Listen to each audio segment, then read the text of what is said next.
క్రియలు లేని భక్తి వ్యర్థం అంట. క్రియలు లేని భక్తి వ్యర్థం. మార్క్స్ వార్త 11:12-14 వరకు చూసినప్పుడు అక్కడ కూడా యేసయ్య ఇది చదువుదాం మనం. మార్క్స్ వార్త 11:12, ఇది నేను ముగిస్తాను, 12-14 వరకు. మరునాడు వారు బేతినియా నుండి వెళ్ళుచుండగా ఆయన ఆకలిగొని ఆకులు గల ఒక అంజూరపు చెట్టును దూరం నుండి చూచి దాని మీద ఏమైనాను దొరుకునేమో అని వచ్చెను. దాని ఎదుకు వచ్చి చూడగా ఆకులు తప్ప మరి ఏమీయో కనబడలేదు. ఏలైనగా అది అంజూరపు పండ్ల కాలము కాదు. అందుకాయన ఇక మీదట ఎన్నటికిని నీ పండ్లు ఎవరు తినుకుందురు గాక అని చెప్పెను. ఇది ఆయన శిష్యులు వినిరి. చాలు. ఇక్కడ యేసయ్య ఏం చేస్తున్నాడంటే ఒక అంజూరపు చెట్టు దొరికిపోయాడు. మార్క్స్ వార్త 11:12-14 వచనాల్లో ఆ అంజూరపు చెట్టు పచ్చిగా ఉందంట. అయితే అక్కడ వాక్యం ఏం చదివిస్తుందంటే అది అంజూరపు పళ్ళు కాలము కాదు, అది సీజన్ కాదనమాట. సీజన్ కాకోకున్నప్పుడు యేసయ్య అక్కడికి పోయి పండ్లు ఎదికినాడంట. ఇప్పుడు సీజన్ కాకోకున్నప్పుడు పండ్లు వస్తాయా? ಇವಾಗ ಮಾವಿಡಿ ಹಣ್ಣು ಸೀಸನ್ ಅಲ್ಲ. ಮಾವಿಡಿ ಹಣ್ಣು ಗಿಡ ಹತ್ರ ಹೋಗಿ ನೀನು ಒಳ್ಳೆ ಮಾವಿಡಿ ಹಣ್ಣು ಬೇಕಂದ್ರೆ ಬರ್ತತ. ಇವಾಗ ಏಸಯ್ಯ ಕೂಡ ఆ ఫిగ్ ట్రీ ఏమంటారు దాన్ని, ఆ అంజూరపు చెట్టు దగ్గరికి పోయి కాలం కాకున్నప్పుడు ఆయన పండు కోసం చూసినాడంట. రెండోది వచ్చేసి ఇది ఎట్లా కాలం కాకున్నప్పుడు దేవునికి తెలుదా, ఎందుకు కాలం కాకున్నప్పుడు చూసినాడు దేవుడు అక్కడికి పోయి అని చెప్పి చాలా మంది దీని గురించి ఇంకా అన్యులైతే వాక్యము తెలియని వాళ్ళైతే ಯೇಸು ಸ್ವಾಮಿ ಆತಗೆ ಕಾಲ ಅಲ್ಲ, ಅದು ಅಂಜೂರ ಹಣ್ಣುಗಳು ಕೊಡುವಂತ ಕಾಲ ಅಲ್ಲ.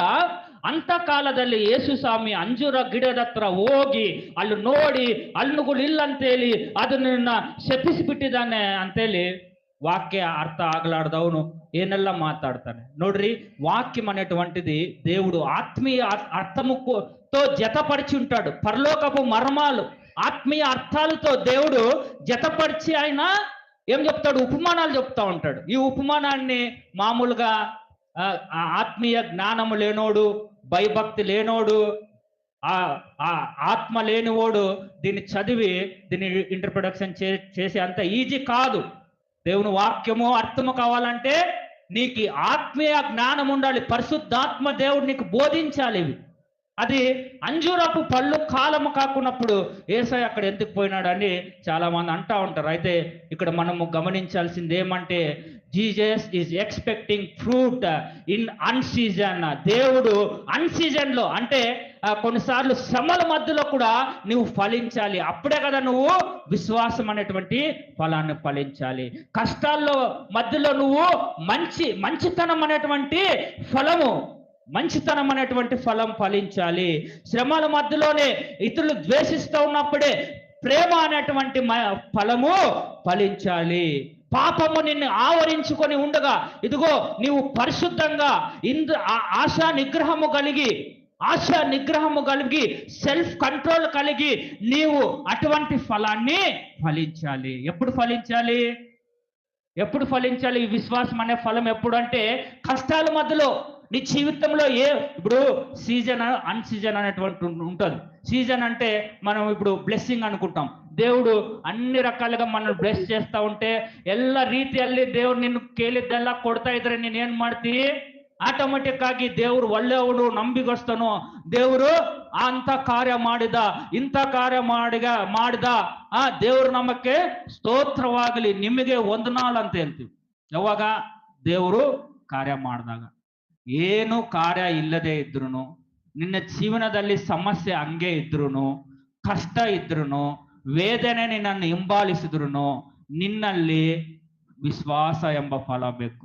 ದೇವರು ಕೊಡ್ತಾನೆ, ದೇವರು ನನ್ನ ಕಣ್ಣೀರು ಒರೆಸ್ತಾನೆ, ದೇವರು ಇದ್ದಾನೆ, ದೇವರು ನಡೆಸ್ತಾನೆ ಎನ್ನ ಮನಸ್ಸು ವಿಶ್ವಾಸವು ಈ ಫಲವು ನಿನ್ನ ಹತ್ರ ಬೇಕು.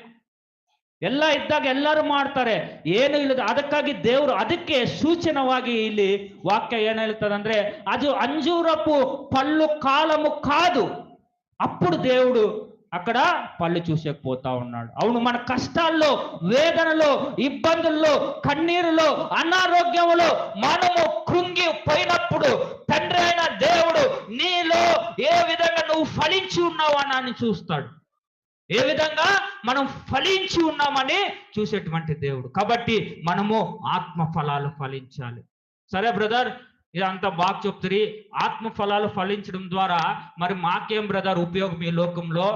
విశ్వాసము, మంచితనము, యథార్థత, ప్రేమ, సాత్వికము, ఆశ నిగ్రహము, ఇవన్నీ మంచిగా మేము ఫలిస్తే ఈ లోకంలో ಮಾಕೇವಿ ಎಲ್ಲ ನಾವು ಆತ್ಮ ಫಲಗಳು ಫಲಿಸಿದ್ರೆ ಈ ಲೋಕದಲ್ಲಿ ನಮಗೇನ್ ಬ್ರದರ್, ನಮ್ಮ ಆಶೀರ್ವಾದ ಅಂತೇಳಿ ಅನೇಕ ಜನ ಆಶೀರ್ವಾದ ಕಲೆಗೆ ನೋಡ್ತಾ ಇರ್ತಾರಲ್ಲ.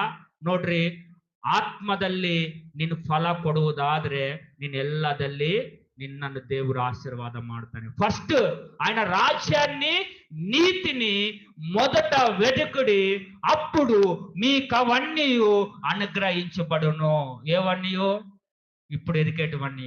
ఇవన్నీ ఆశీర్వాదాలు చాలా తక్కువ దేవుని దృష్టిలో. సింపుల్. మన జీవితాలను మార్చడానికి ఆయనకి ఎంత సమయం కావాలి చెప్పండి? ఎంత సమయం కావాలి ఆయనకి? ఒక్క మాట సెలవిస్తే చాలు. ఆయన ఒక్క మాట సెలవిస్తే 38 సంవత్సరాల నుండి లేవులేని వాడు దిగ్గుమని లేచి నడుస్తా ఉన్నాడు. ఒక్క మాట, ఆయన ఆశీర్వాదం అనేది చాలా చిన్నవి ఆయన దృష్టిలో. ఇది చాలా ప్రాముఖ్యమైనది కదా. ఆయన రాజ్యాన్ని, నీతిని మనం మొదట వెతకాలంట. Then all things are added unto you ಅಂತೇಳಿ ಇಡುತ್ತೆ ಇಂಗ್ಲಿಷಲ್ಲಿ. ಎಲ್ಲ ವಿಷಯಗಳು ಅವಾಗ ನಿನಗೆ ಜೊತೆ ಬರ್ತಾವಂತೆ. ಫಸ್ಟು ಆತನ ರಾಜ್ಯವು, ನೀತಿಯು, ಅದು ನಾವು ಹುಡುಕುವಂಥವರಾಗಿ. ఫస్ట్ మనము ఆత్మ ఫలాలు ఫలించాలి. ಎಪ್ಪಡು ಆಶೀರ್ವಾದ. ಈ ಕಾಲ್ ನೋವು ಹೋಗಿಲ್ಲ, ಈ ಸಾಲಗಳು ಹೋಗಿಲ್ಲ, ಅದು ಹಿಂಗೈತೆ, ಇದು ಹಿಂಗೈತೆ, ಸುಮ್ಮನೆ ಇದ್ರ ಬೇಸ್ ಮಾಡು, ಅದು ದೇವರಿಗೆ ತುಂಬಾ ಅಲ್ಪವಾದದಮ್ಮ. ನೀನು ಕೇಳುವಂತ ಆಶೀರ್ವಾದಗಳು ಅವು ಸಾಲ ಆಗ್ಲಿ, ಅನಾರೋಗ್ಯ ಆಗ್ಲಿ, ಯಾವುದೇ ಸಂಕಟ ಆಗ್ಲಿ ಆತನ ತೀರಿಸಬೇಕಂದ್ರೆ ಅದು ಆತನ ದೃಷ್ಟಿಯಲ್ಲಿ ಅಲ್ಪವಾದ, చాలా చిన్నది.